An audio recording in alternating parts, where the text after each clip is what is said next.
Sanibona, ngaphambi singene kwivideo namuhla, ngithi angithathe lethuba ngibonge i-support nothando enikhombise lona lingaphezu kokucabanga kwethu. Siyacela niqhubeke nisupporte njalo ngokubuka amavideo ethu, ungakhohlwa ukukhomenta, ushare, ulike. Siyafisa ukuzwa umbono wakho. Sicela ke singene kwivideo namuhla. Tshwane Metro Police Department, Safety Drug Unit and Tactical Unit arrested a 59-year-old, a 31-year-old and a 45-year-old Nigerian male for possession and dealing in Lotus Gardens and Atteridgeville. 30,000 rand worth of crystal meth and Mandrax seized. A special gratitude to residents who gave the tip off one by one. Yafisa futhi siqaphele kahle ukuthi la madoda abanjiwe ena 59, ena 31, nena 45 awase Nigeria. Kubalekile lokho.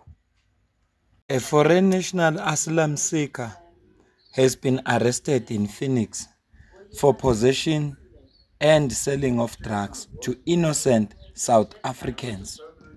Kubalekile futhi nalokho ukuthi lo muntu othengisa ama drugs he's a foreign national asylum seeker.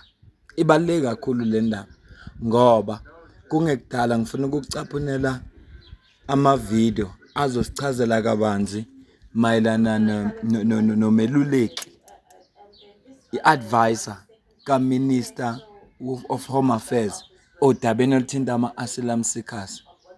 Ingakacaphuni nje lama video ngiwashoyo, ngiyafisa sidlule la. In March 2022, the EFF supported Victor Ramerafe after Operation Tutula raided his Soweto home, accusing him of drug dealing. EFF helped him file charges against leader Nhlanhla Lux for assault and housebreaking, calling the raid unlawful. Lux claimed EFF was protecting a party-linked dealer. Facts vary across sources like Time Lives and social media reports. Ibalekile lento ngoba kunezinto ezifanayo la. Uyakhumbula ukuthi uXolani kule case anayo bahamba bafe bathola i-drug dealer, bayithatha bayise police station, kodwa ngikhuluma nawe namhlanje uXolani usecourt ngenxa ukuthi amaphoyisa asiza lowo muntu loyo ukuthi akavule icase awazange ambopha.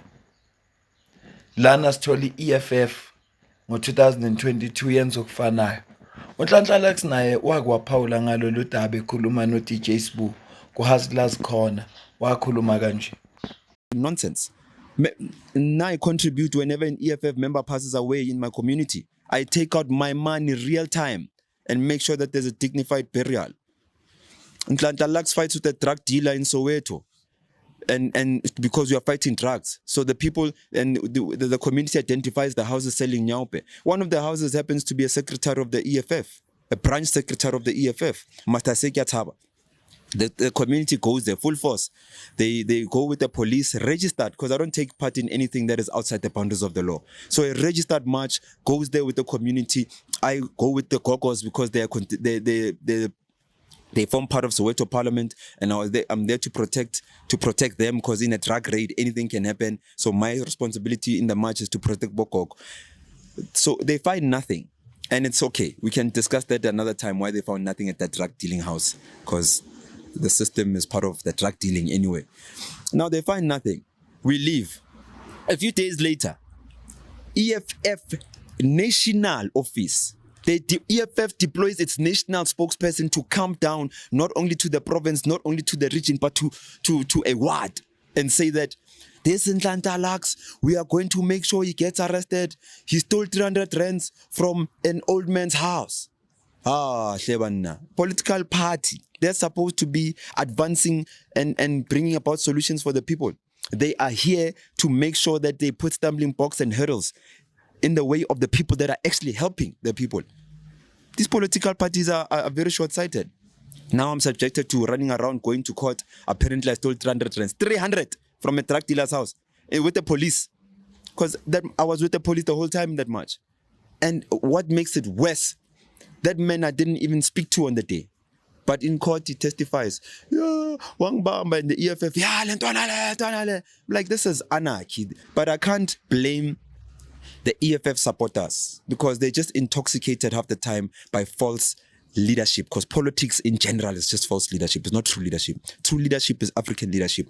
That we can discuss another time, and I can unpack it and I can debate with any politician. I'll come with Ukuphawula-ke ngalolu daba esiqeda kulibona kodwa udaba engifisa sikhulume ngalo ileli likameluleki. Ibalulekile le part le. Umeluleki oweluleka uMinister waka-Home Affairs odabeni oluthinta ama-asylum seekers ne-citizenship ne-immigration. Ibaluleke kakhulu-ke lolu daba ngoba ibuhlungu lento ukuthi abantu abathengisa ama-drugs baphume kwamanye amazwe bazomosha izwe lethu bathengisa ama-drugs la ekuhlala khona thina. Cela uzwela. Wait, South Africa. So you mean to tell me that an independent advisor who advises the Minister of Home Affairs is from Zimbabwe? Meet James Chapman. James was born and raised in Zimbabwe. Later went to UCT, Cape Town, studied, and now sits as an independent member on the Immigration Advisory Board, advising the Minister of Home Affairs in South Africa. Now we ask ourselves, who hired Bra James? It's Scalabrini's head of advocacy and legal advisor. And what does James have to do with that? He's an attorney at Scalabrini. What does Scalabrini stand for? Scalabrini says, leave the white paper draft alone. They do not want it challenged. They don't want any amendments. They don't want any prosecutions. But then that makes sense. And that's why they put James Chapman of Zimbabwe as the immigration policy advisory of the Minister of Home Affairs.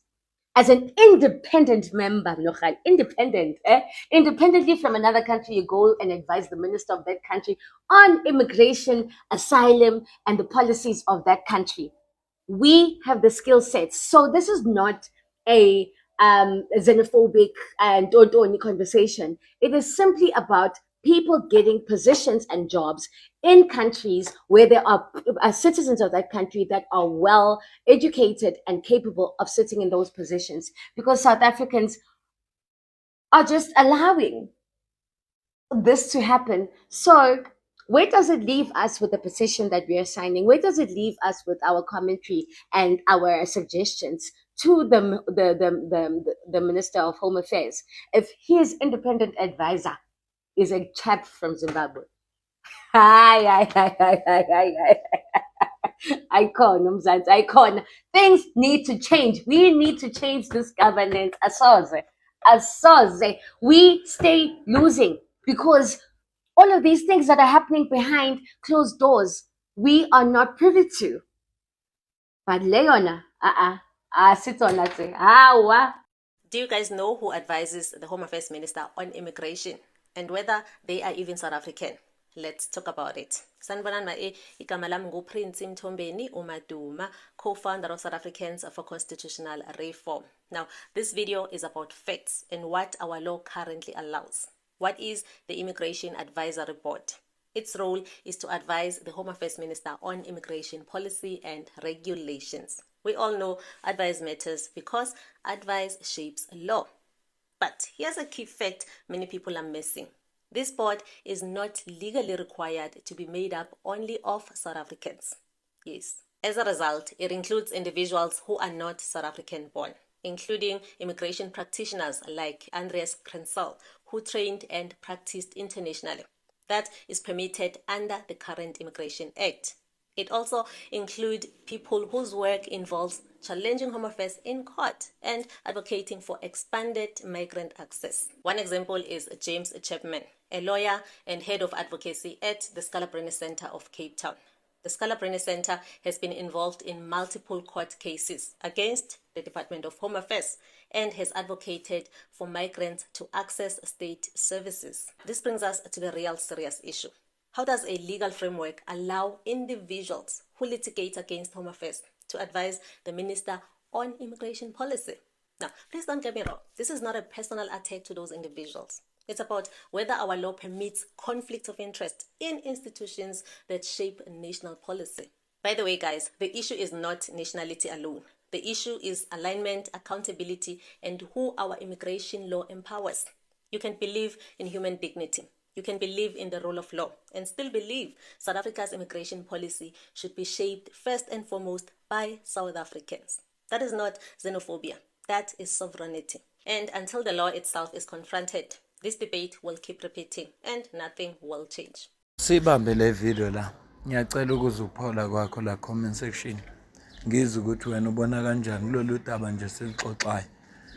Oluthinta ama-drug dealer nama-asylum seekers nalento echazwa uSiso Amani Dube kanye noPrince Mthombeni.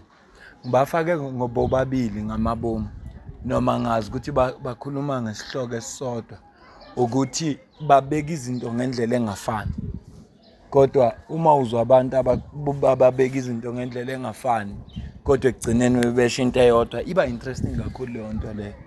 Yingakho ngithi angibacaphune bobabili ukuze size ukuthi kungenzeka na ukuba ukhona one-information ehlukile komunye na.